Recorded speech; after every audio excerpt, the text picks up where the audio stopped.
Hello, and welcome to the Astoria Bookshop event for the Sleepless. We are here with Victor Manibo and Lara Elena Donnelly.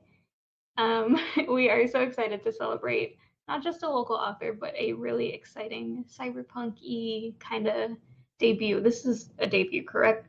I'm not remembering that wrong. Okay. It is my first time. Exciting. He's got a backlist that he doesn't know about. That would be awesome. You wrote it, forgot all about it. Encoding failure. Right. This is very exciting, but also you just got to get your debut over with, I guess. Absolutely. And I'm sure you can talk about that. But yeah, oh, my air conditioner is going on. Okay, so I'm Laura, the events coordinator at the Astoria Bookshop. If you don't know who we are a general interest bookstore in Queens, and we love to support local authors. Let's go over room rules. So the rules are pretty simple. Don't be disrespectful in the chat. It's not hard. And other than that, you can ask questions throughout the whole stream, but we will get to them during the last 10 to 15 minutes of the stream. And there's a little speech bubble with a question mark in it where you can submit your questions and vote on other people's questions if there's something you really want to see answered. You can order the book at astoriabookshop.com. I will drop a link. And you can also stop by for signed copies.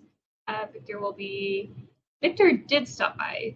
Yeah, I was there yesterday. Yeah, it was cool. I'm only at the store twice a week. Full disclosure. I got so emotional seeing my book, like one of your shelves. I'm like, oh my god, this is my neighborhood bookshop, and now my book is here. That's so sweet. It was really cool. It was really cool. So yeah, now that you've heard him say the sweetest thing on the planet, you literally can't not go buy it. It would be really rude of you. A photograph of his mom in the bookstore, like buying his book, and it almost made me cry. She was like, oh my god. She was so adorable. I didn't even show you the photo of her, like with the cashier posing with the book. My mother forced this cashier to pose with my book. I feel bad for this person. She seemed fine, but I was like, okay, I know my mom just like harassed you to do this. I appreciate it. That's so cute. My cashier was stoked to have this woman be like, my kid wrote a book and I'm buying it. Right. I would do that if I had a kid. But let's go on to the introductions. Victor Manibo, who is our guest of honor tonight, is a speculative fiction writer living in New York City, and his writing is influenced by his experiences as an immigration and civil rights lawyer. As a queer immigrant and a person of color, he also writes about the lives of people with these identities. And Lara Elena Donnelly is the Nebula, Lambda, and Locus-nominated author of the Amber... I always say Amber Loft. I don't know if that's right. It's Amber Lowe. So there's a YA author whose name is Amber Lowe, and she taught me a really great mnemonic for this, which is that when she introduces herself, she's like, it's low like dough. And now I've stolen it from her. So I love that. Well, it is the Amber Lowe dossier. We push base notes quite a bit in our store when people come in for recommendations. Her work has appeared in Strange Horizons, Escape Pod, Nightmare, and Uncanny. Lara is a graduate of the Clarion and Alpha workshops and has taught at Sarah Lawrence College and the Catapult workshop in New York, which maybe we'll be able to hear about tonight. Yeah, that's where I met Victor. That's where we met. Yeah. And with that, I will leave you two to chat, and I will be back around 7:50. Awesome. My gosh, that's so much time to fill. I know. Like, what are we gonna do? I mean, we're experienced. Wow, I almost said a swear word, and then I was like, I don't know if I'm allowed to swear. Are we allowed? No. We probably should have asked for that before. I believe we're allowed to like have beverages at least. So. I also was fully drinking my wine before we signed on. So okay, I am drinking my old fashioned. What are you drinking? Here's it is like it's a Gruner Veltliner from a liter-sized bottle because during lockdown we got very into buying wine and we got very into buying large sizes of wine and we got a vacuum in. So now we can open a Oh my god. save I mean, you know what? Buying in bulk is the smart thing to do. I approve this. Oh, cheers. Cheers. Oh, I'm so excited to be here with you launching Thinking Book. Same. Oh my god. Okay. So Oh my god. been pushed a couple of times due to, paper shortages and COVID nonsense. Mm-hmm. Feel to have it coming out at long last. Oh my god, it's been so surreal. Like you were saying, we got pushed a couple of times. And it's only like a few weeks here and there. I know some authors who've been pushed to like the next year, 6 months, a year out. And I'm like, oh, thankfully I only got pushed, a few weeks here and there. But now that it's here, it's like, I don't know. It's like more than I ever could have anticipated. It's very exciting. And there's also a sense of relief that like everything is done. And it's now a story that belongs as much to me as it does to the reader, to the world. I'm very happy that now it's out there and people can enjoy it. And it's not just like a world that's in my mind and in the minds of the few people who have read it ahead. So yeah, it's exciting. It's again, sense of relief. Just a little bit of a sense of dread from like, just not knowing how things will be received. But overall, I'm very happy and joyful and just like excited for what's next. What? Okay, this was actually in my little list of questions over here, which is all like intellectual questions about the content of the novel The Sleepless by Victor Hugo. Okay. All right, get into it. The last question that I was supposed to ask you is actually, now that The Sleepless is finally out in the world, like what's coming next? And you said the word next, so we're actually skipping all these intellectual questions to go straight to. Okay. Well, when I was talking about like excited for what's next, it's more like excited for like talking to people about the book who've read them and like going to events and all that. Excited about future projects, sure, but I'm also like, I kind of want a break. I want to like think about, just enjoying the moment, enjoying The Sleepless. I do have a second book in the works, also with Erewhon. Hopefully, it'll come out next year. And I guess like we could talk about it. Talk about it in a minute. Okay, yeah, but like, yeah, I'm very excited about that. Oh, that's so exciting. I feel like after debuts, it's always a bit hard, right? Because you're like, oh my God, my debut novel, I've been trying to publish a book forever. It's finally happened. It's real. And then when it's out, it's sort of like, oh, what do I do now? Yeah. Well, I was in this very lucky position where, around the time that me and Aaron were talking, I already had a second book that was ready to go that I felt really confident in, and that Aaron similarly liked and felt confident in. So I was like, okay, at least I don't have to draft it anymore. And now it's just obviously the very long, arduous, and rewarding work of polishing it and editing it and getting it ready for readers' eyes. But I'm very excited about that next project. I'm just glad I don't have to draft it. I see Nino in the chat going, new book. Yes. Hi, Nino. Yes, there's a new book soon.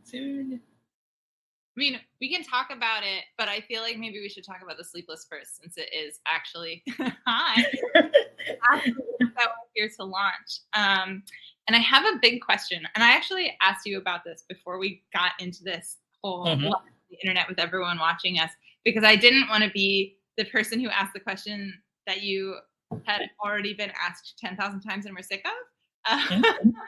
So I asked you, has anyone talked to you yet about the fact that this is a book about a pandemic that came out, that you were presumably like working on and finishing up and then marketing during a pandemic? So like, was that weird at all? Or like, what was it like? Especially given kind of the way like the pathology of sleeplessness is sort of similar, but sort of different to the pathology of COVID. Like it's obviously very different. It's not a respiratory disease. It is a disease that makes you stop sleeping, but it's very like, how is it spread? We don't know. And suddenly, all these people have it. And And then the like government response with the lockdowns and sort of like general panic and the CDC issuing all kinds of guidelines. Like it feels like Sleeplessness is both similar to and really different from COVID. And so I'm just curious about like the experience of creating this book during us all living through another version of this book. Yeah, it was surreal. I wrote the book late 2017, early 2018. So 2 years prior to the actual pandemic. And by the time the pandemic was rolling around, I was in the middle of revising it. And so at that point, the architecture of the story is already there. The sleeplessness is what it is, and the pandemic is what caused it. I think um, at that point, when COVID hit, I was like, oh, should I change it? Should I not? Part of it is like it's going to be too much work to change it, and part of it also is like I wanted sleeplessness to be kind of an analog to capitalism, how it's borderless, how it's very pervasive, how it's almost inescapable, and you know that's a very huge recurring theme in the book. So I think if I had changed the origin of sleeplessness, I think I would have lost that kind of theme. So I wanted to keep it, but at the same time, I had to recognize that for me personally, it's difficult to write about a pandemic while going through a lot of uncertainty and a lot of fear, you know. Um, and I didn't know like what was going to happen to me and my family. Like, should I even be writing at all? Not even just about the pandemic, right? Like, where should I be devoting my attention and my energies to? So there was that, but also because I'm revising in order to present the manuscript to publishing professionals, I was also thinking about, well, how will this be received by other people? How will this be received by an agent who has to sell it to a publishing house, by an editor who has to sell it to the public? Maybe they're not interested in reading a pandemic book when they're living through a pandemic. Um, you know, and I thought, but I really wanted the pandemic because, like, again, it fit the theme. It's already like baked in, and it's just a really good metaphor. And there's a lot of tension from that uncertainty that I feel like I can mine. So what I did was I tried to veer as close to the facts as I could on how pandemics spread. One of the lucky things about this book, as it's drafted, is the events that um, that are in the book are 10 years after the initial outbreak, right? So we're seeing more of the aftermath or like the new normal after the sleepless pandemic rather than the ravages of or the panic and the uncertainty and the tumult that comes with an initial outbreak that nobody knows how to deal with and all that fear and discrimination, all that. That is touched upon in the book, but not so much.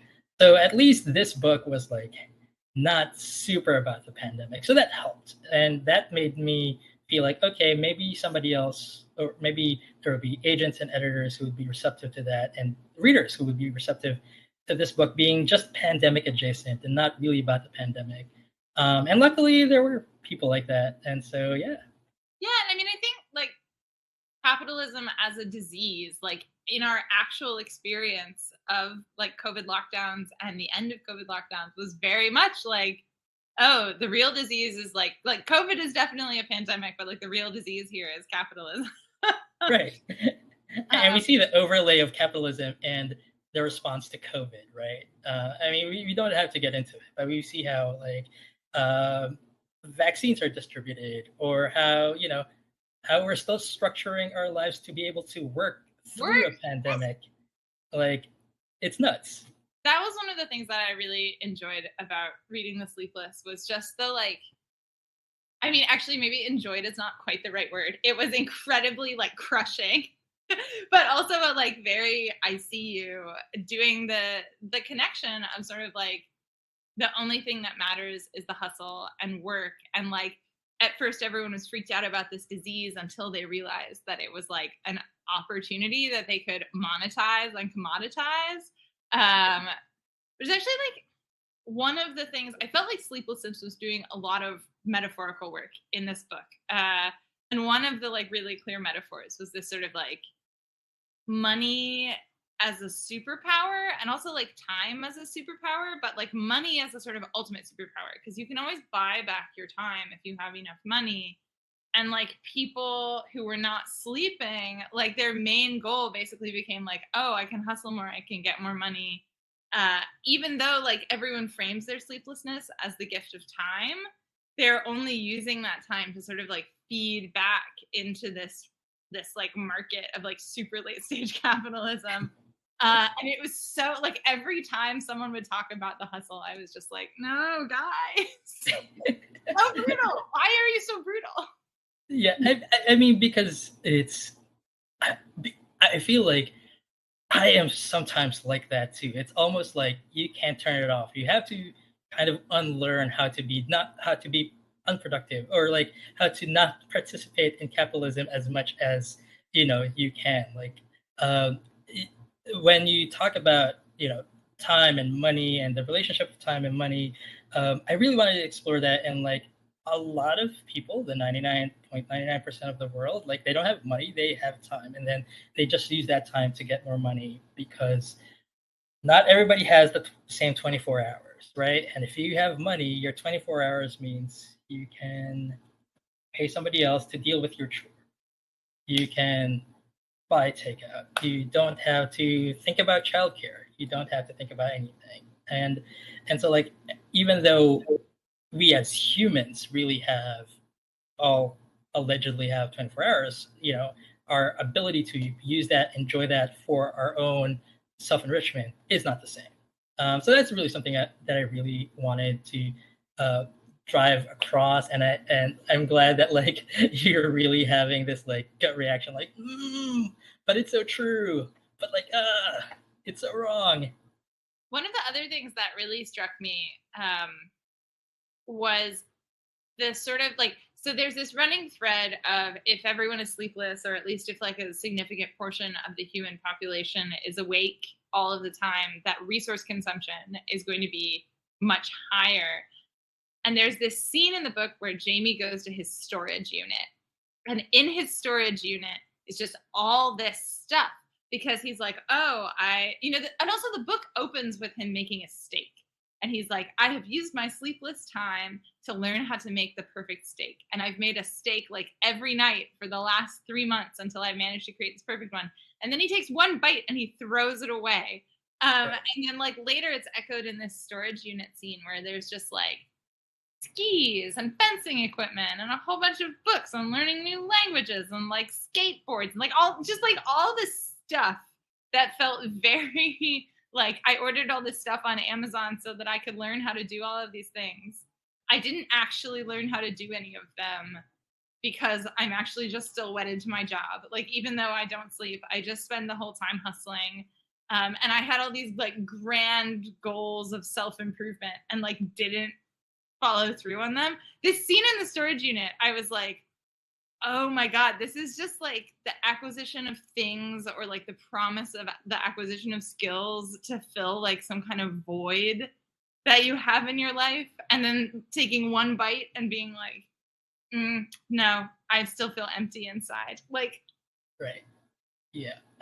I'm really glad that you honed in on that, because, one of the things that I also wanted to tackle, and like, I think in the end, I did a fair job at it, but I wish I drove that point home across a little bit more, is it's just consumerism, and like how we as people, like, we do have our interests, we do have our hobbies, but they can also still be wasteful. There is still a sense of like acquiring things because we say, oh, because I need this as self-care, I need this for self-improvement, but it can still be wasteful, and it's still driven by capitalistic forces who tell you, like, you know what, yeah, sure, maybe you're out of work, you're not at work right now, but you could be like using this time to be fitter, buy yourself a Peloton bike, or you could be using this time to be smarter, buy all these like books. I mean, we love books, please buy books. But like, I think I just want folks to like kind of question, like, when they're using their time for their own benefit and not allegedly for like making money, what does that look like, and how are you like using resources that are very scarce? I feel like, so you just said that you wish that you had driven this point home harder. But the whole time I was reading this book, basically from the introduction of sort of the antagonist, Rafe Lochner, who's like the CEO of Zephyrus, which is going to, the threat is that like Zephyrus is going to acquire the media company where Jamie, the main character, works. And we don't want that to happen. Like from the introduction of Rafe Lochner, I was like, oh, this is a book that's mad about Amazon. Like, the whole time I was reading it, I was like, this book is mad about people ordering random stuff on Prime and like filling their house up with just like, I'm going to get that. I'm going to get that. I'm going to learn how to crochet. Like, you know, it felt like a very anti-Amazon book. I mean, well, there are a few parallels, but it comes from a very real place, like even personally, and this ties into your question about the pandemic earlier. During the pandemic, I personally had all this time to fill up. And what did I do? I learned how to make ravioli. I had to buy a rolling pin and like a ravioli like mold. And like I brought like 3 or 4 like bread pans to make bread. And like how many times did I use that? Like, and the thing is, I was writing the book. I was already making the points, and I was like still living the the things that I was trying to critique, because like that's kind of what happens. Like, oh, you have time. Let's fill this up. Somehow, like, the things that spoke to me that I felt like I needed to do to fill up that time required the acquisition of stuff. And most of those things had to be purchased from places like Amazon, right? Um, I think it could have been a more anti-Amazon book. There are definitely like I don't know. Well, I'm there not trying are to put words in your mouth here. I just no, felt no, no, no, like absolutely. a certain It kind is. of consumerism that Oh, I was yeah, no, absolutely. It is anti-Amazon, but like there's talk about warehouses and warehouse employees in the book, but it's very minor, right? But the main thing that makes this anti-Amazon, at least in my view, is the fact that there's this like mega corporation trying to acquire a news organization, which is happening while I was writing the book, when Jeffrey Bezos acquired the Washington Post. And like I wanted to uh, attack Amazon in that way, in that very specific way. I feel like there have been other stories that have attacked Amazon on the, obviously the labor issues that they have, and again, the way that they just acquire all these companies and how they screw over creators and workers and employees. So me, I was like, okay, let's take it to the whole journalistic integrity angle, and how like they're using certain organizations that they now own to kind of create a narrative of, or like help them push the narrative of capitalism is good, basically. yeah. Like it wasn't just the sort of consumerism and like having everything delivered to your house and the warehouse workers. It was very like critical of like monopoly, basically, and of like oligarchy. It was sort of like there's this one guy and he wants to be everything to everyone. He wants to control all things. And it just like every part of it, I was like, oh God, that's happening in our world. And that's happening in our world. And that's happening in our world. And I was like, oh, this is a very spicy book. This is very angry about a very specific thing. I know. My Amazon ranking is dropping as we speak. That's okay. I'm okay with that. Speaking of Zephyrus and Rafe Lochner, I found the juxtaposition of Zephyrus with this organization, Lexel. Oh no, there's like a siren right outside my house that hopefully no one can hear. So like there's this organization, Lexel, in the book that is basically like all of the good guys who have secretly like banded together, and they're trying to like fix the pandemic and like stop climate change and basically like unfuck the world, essentially. And I like, as soon as they were introduced, I was like, suspicious of them, which is like maybe, you know, I too want to unfuck the world, but it was presented as sort of like Zephyrus, the like evil mega corporation, versus this like benevolent deep state. And like maybe it says something about me that I was just like, I don't trust them.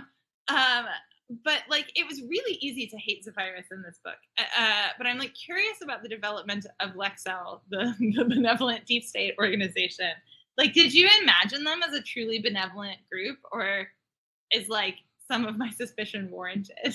I mean, some of your suspicion is warranted. I think, you know, as much as I could, I wanted to pose them as, like you were saying, the good guys. But at the same time, it's hard to, I think for certain types of people, you and me included, like, it's hard to trust a very central, secret organization who's claiming we're here to save the world. I don't believe that most of the solutions for our problems in this country, in this city, or in the world can be done by a committee. I think it requires like a wider effort, but a wider coalition of different kinds of people. You know, in the book, Lexel is allegedly very diverse and very smart and credentialed and have the best intentions. We don't really see these people. So there is definitely like a level of suspicion that I wanted to kind of create. At the same time, I didn't want it to be like this looming thing where like, oh no, Jamie can't trust anyone and like he's on his own. Because Lexel, not to spoil anything, you know, as an organization, they do kind of provide certain ways for Jamie to do what he set out to do. So yeah, so like I do want some suspicion there. I just didn't take it to the point where Jamie's like, okay, I'm gonna keep you at an arm's length. It's more like, okay, I'm gonna trust you because I don't really have a choice. I think, you know, when I was you know, writing and trying to wrap it up, and I was wondering if that was a thread that I wanted to explore, if I wanted to make a sequel where Lexel turns out to be, you know, shadier than we originally thought. But at the same time, I was like, no. So like there are parts in the book where I had to explain how Lexel is funded. And I was like, okay, I think this is like as good as I can make it. Like they have an endowment as opposed to like secret donations from like untold sources. But yeah, that was like my thought process. I could definitely see why there would be suspicion. I can definitely still, at this point, I still can take that story to, you know, if I were to write a sequel where like Lexel turns out to be evil also, and everybody's just like horrible. But I love that that ambiguity came through. Really, I'm like, everybody is horrible. You can't trust anyone. I mean, you know, like it's the times that we live in, right? It's hard to trust.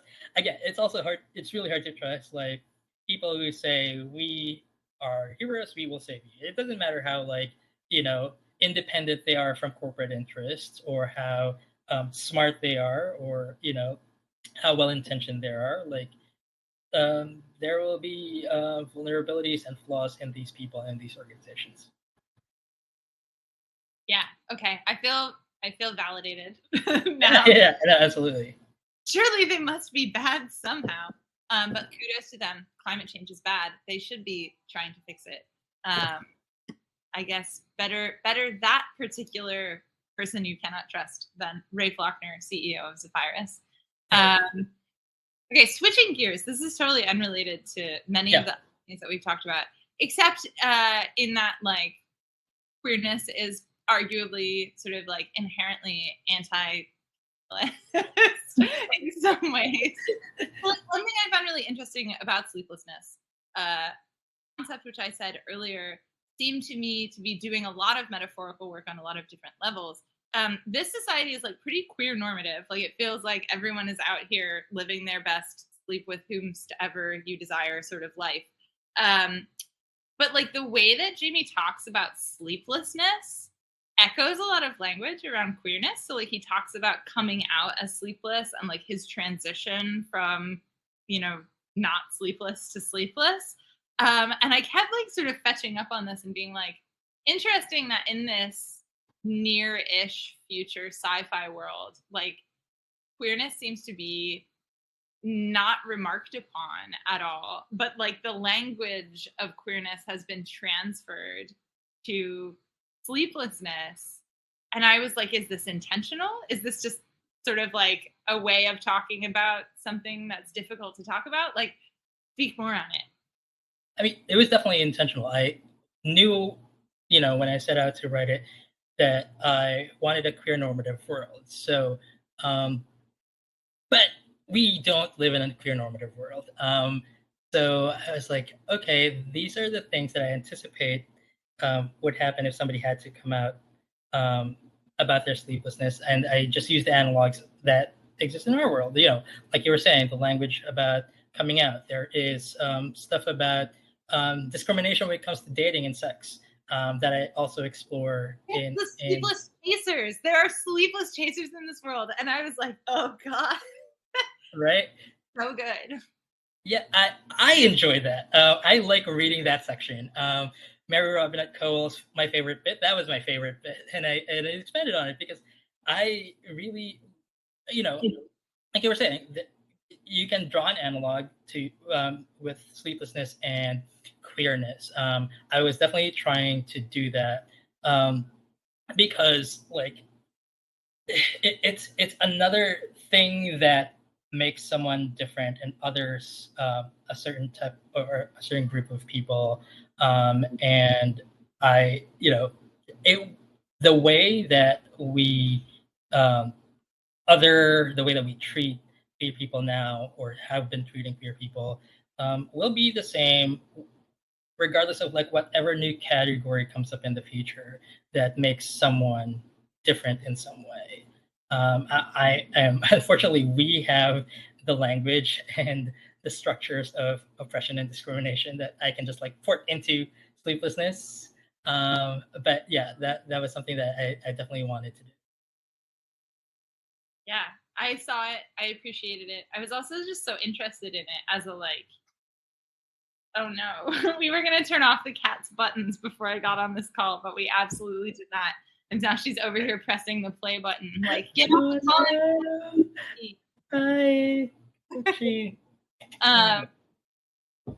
Anyway, yes, I saw it and found it very interesting as a sort of like, as a like, people, like lots of people who may or may not be queer have become sleepless and now have this sort of like set of linguistic conventions to talk about this thing that has happened to them that come out of like a way of talking about a different identity. I found it really fascinating, and I just wanted to let you know I saw it and Thank you. I had to say about it.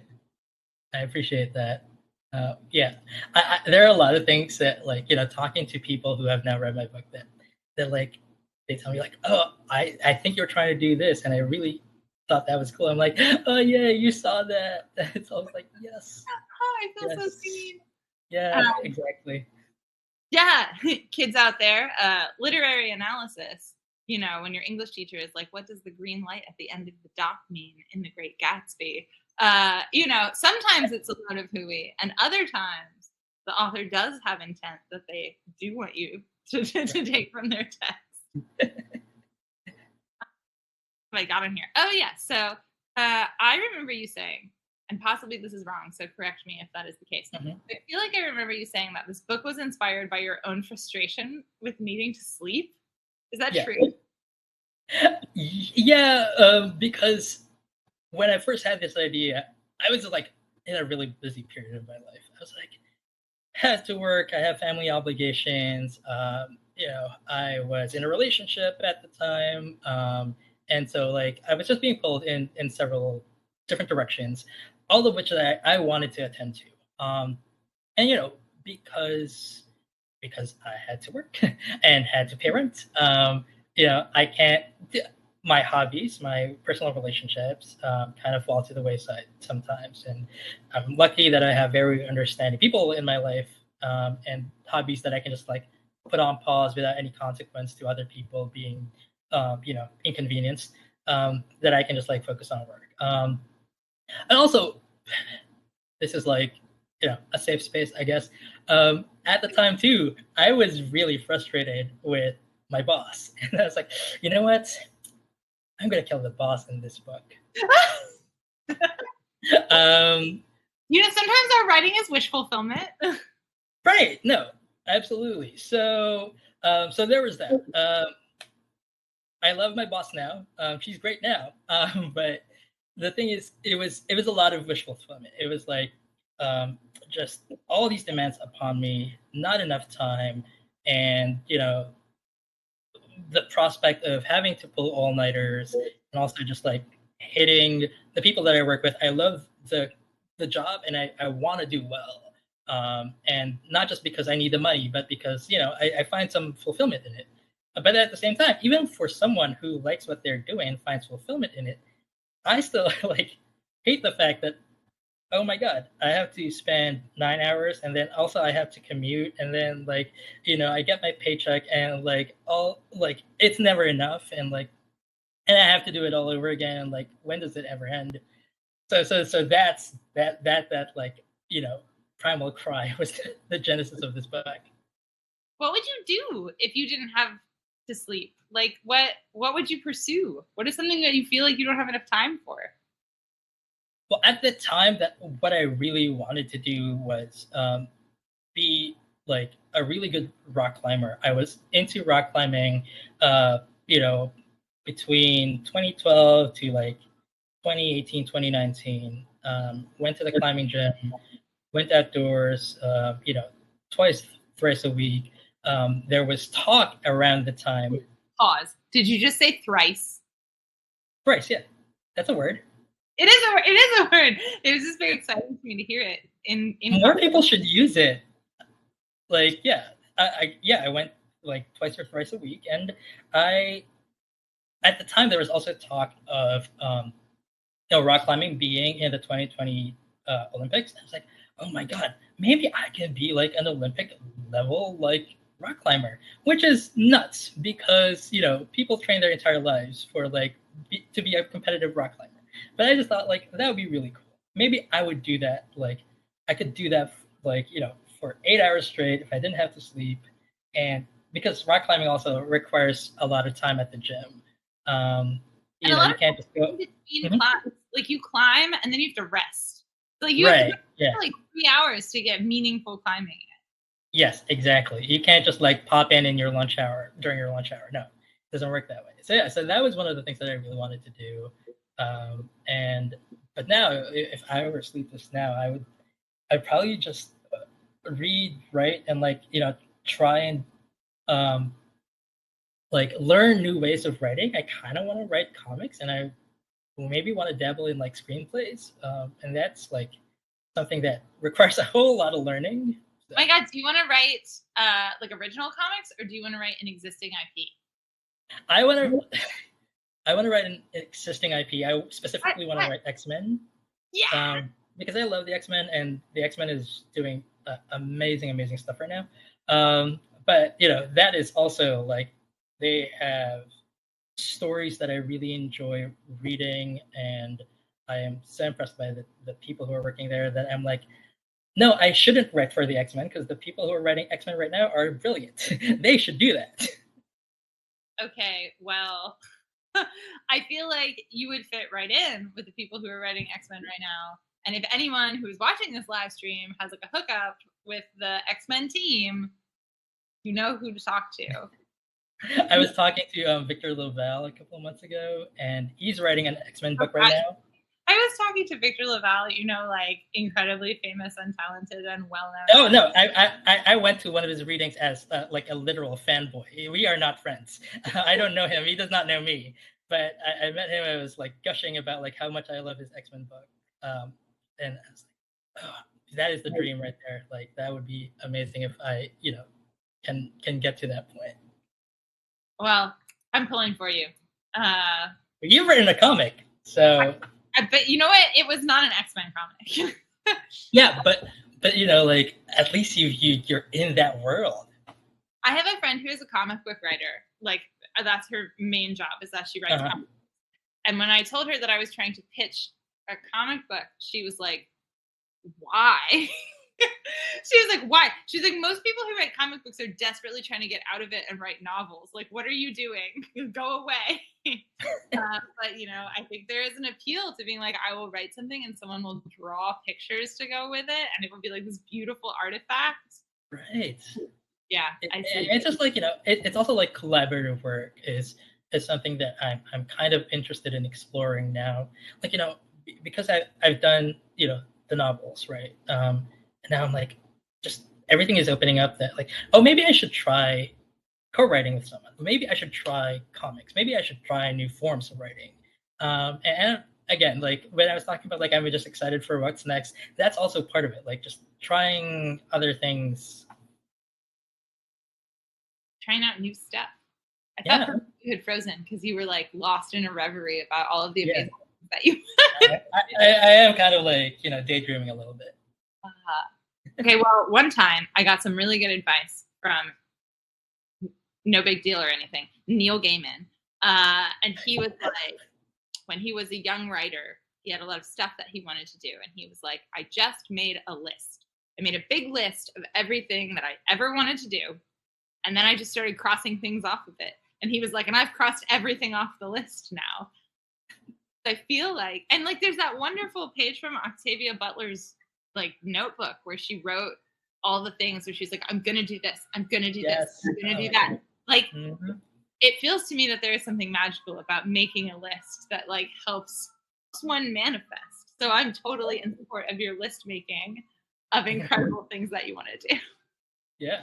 And like, you know, to bring it back to Sleepless, that's something that Jamie also does. He makes lists of like, you know, books that he wants to read and movies he wants to like watch and all those like hobbies that he wants to achieve. And like, you know, maybe there is a power to that, to like, and again, that's also kind of like perilous in a way because it kind of incentivizes like finishing and like being productive and like achieving things no matter what. And like, it's not really like as gentle as one might want to be when it comes to like creative pursuits. But hey, if it works for Neil Gaiman and it gets things done, and it works for Octavia Butler, gets things done, well, why not?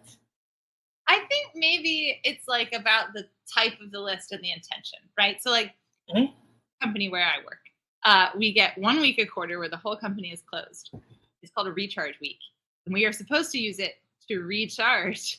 So the last time we had one, I was like, okay, making a list. Wow. Yeah, you see where this is going, right? I was like, I've got Saturday through the following Sunday. And on every day, here is a list of all the things that I'm going to achieve. And it was like, write 1,000 words every day. And also take the electronics to the like electronics recycling drop off. And also like go across town. And it was all stuff that was like, if you live in New York, as Victor and I do, you know that if you need to do something that's in some weird place like the Upper East Side, you're okay, what else is in the Upper East Side that I can do today? Because I don't want to have to go back there. Right, yeah. It was like all broken down by geography. And I got about 2 days into it and I was like, this is bullshit. It is unsustainable.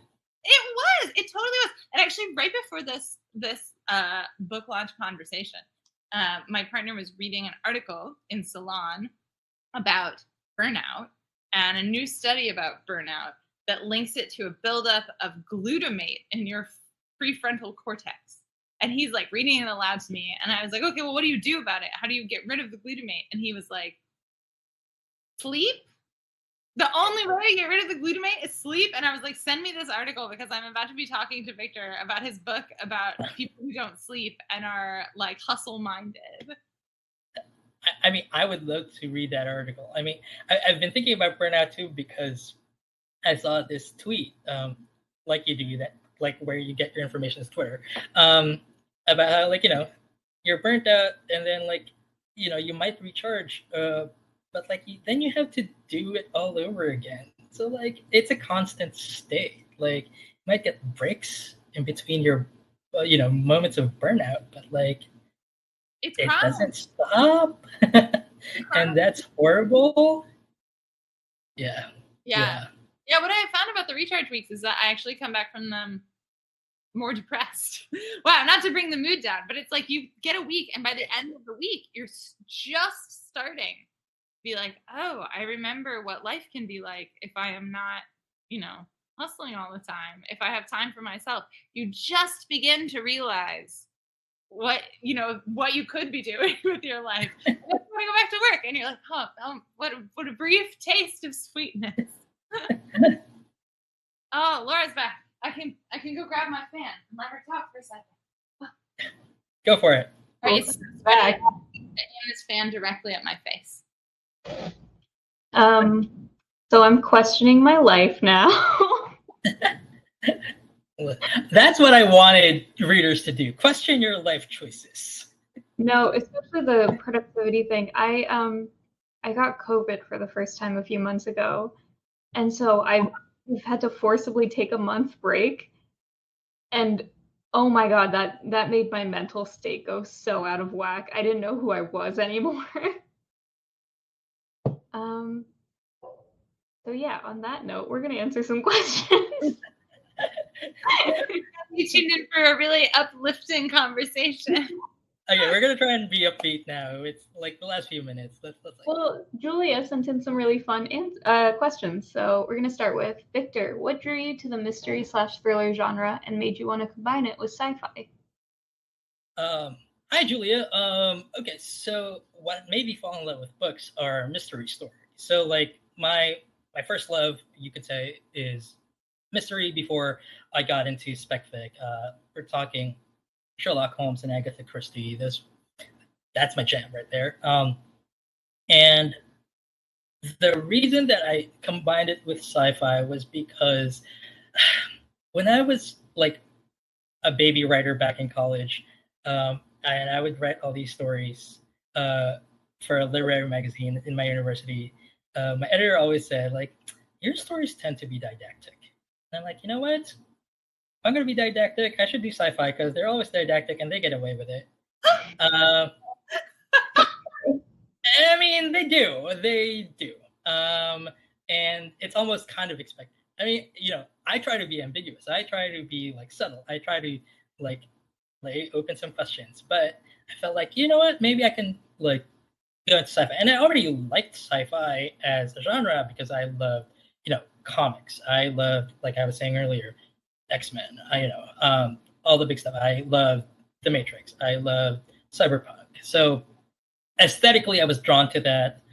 In terms of my kind of desire to like get points across and be didactic, sci-fi kind of felt like a natural fit also in that sense. And then because the story seed for this story was like a what if scenario, then it's like, okay, absolutely, this is going to be a sci-fi story.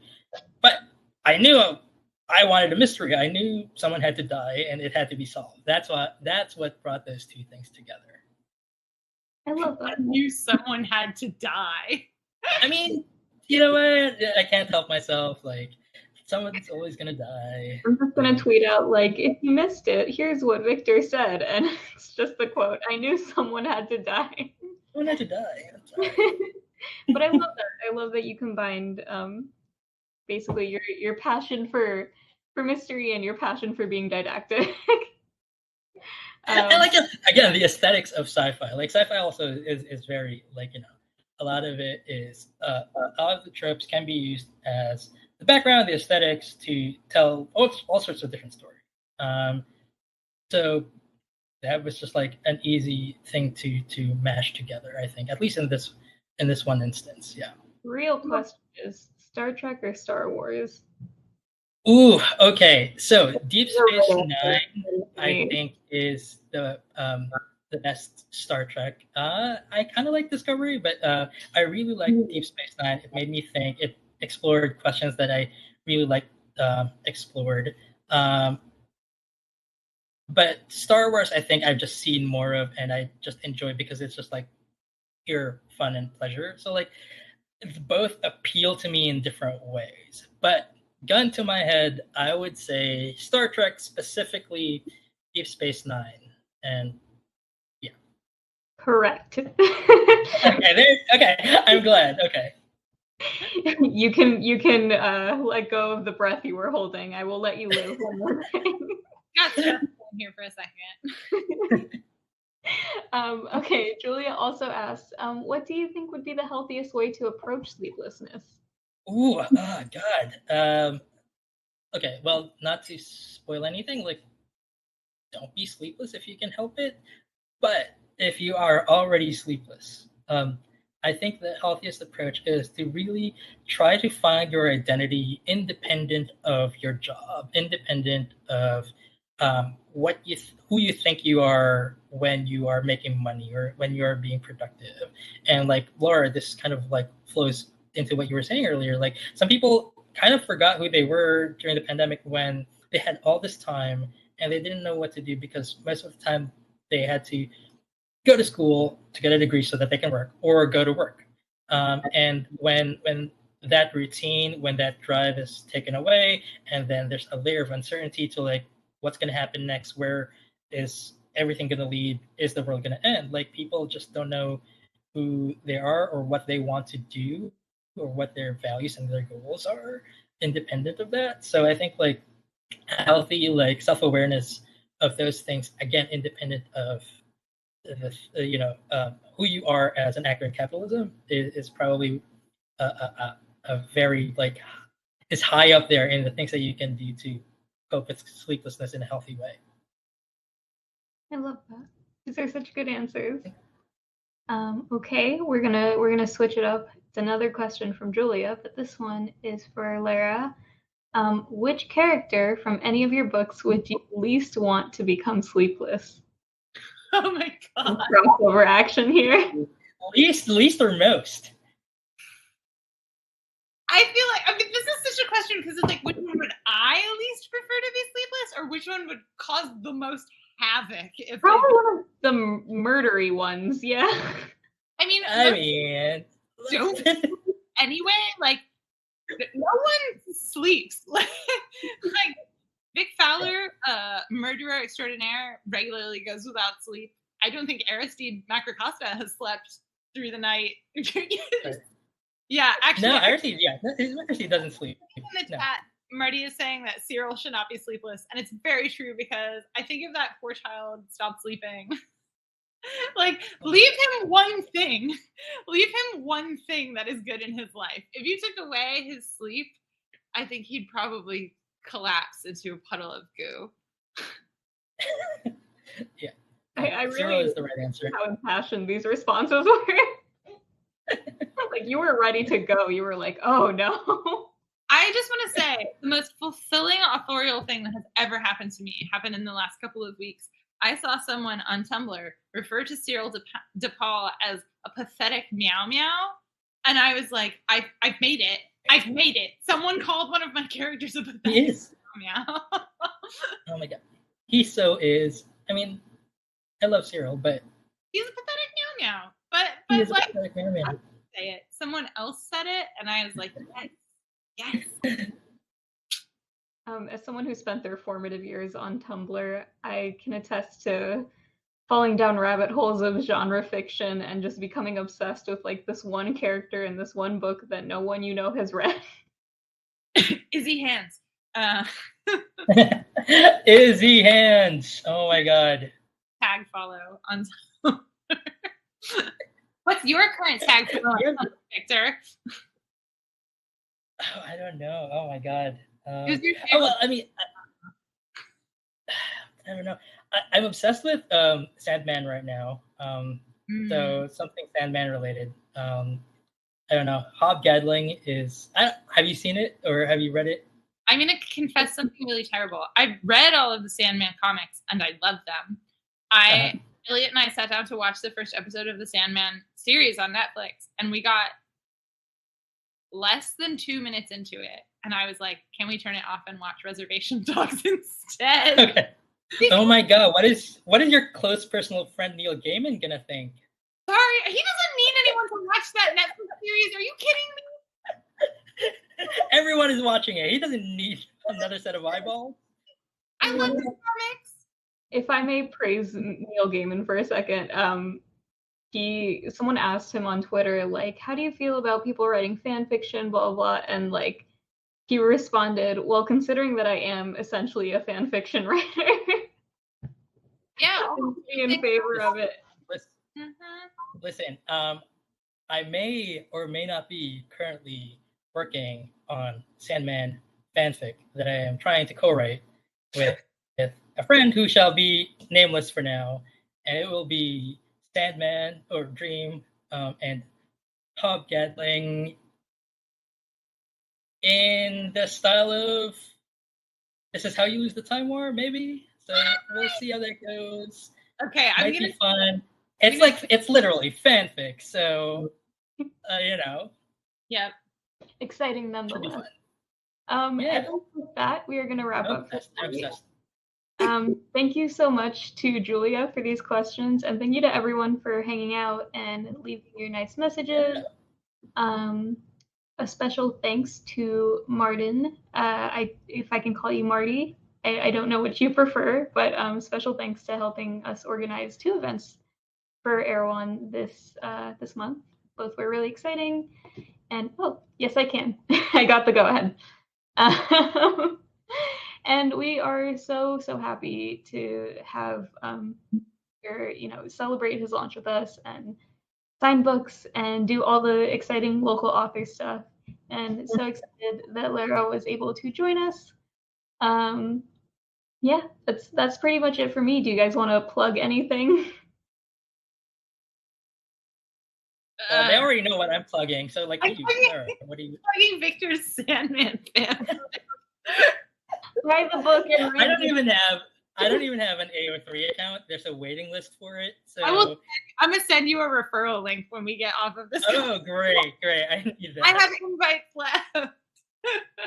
But yeah, support bookstores by buying a copy from us, and I'm sure. I think they might be in your bios. They might not. If you want to write your Twitter or your website in the chat, you are welcome to. But mine is just my name, Victor Manibo, one word. It's on Instagram, Twitter, Facebook, and TikTok, and Tumblr, but I don't post on Tumblr. But yeah, my first name and my last name. My Tumblr. No one can know it. All right. Everyone have a really lovely night, and I hope everyone enjoys the book. You will. Thank you so much. Bye. Yay!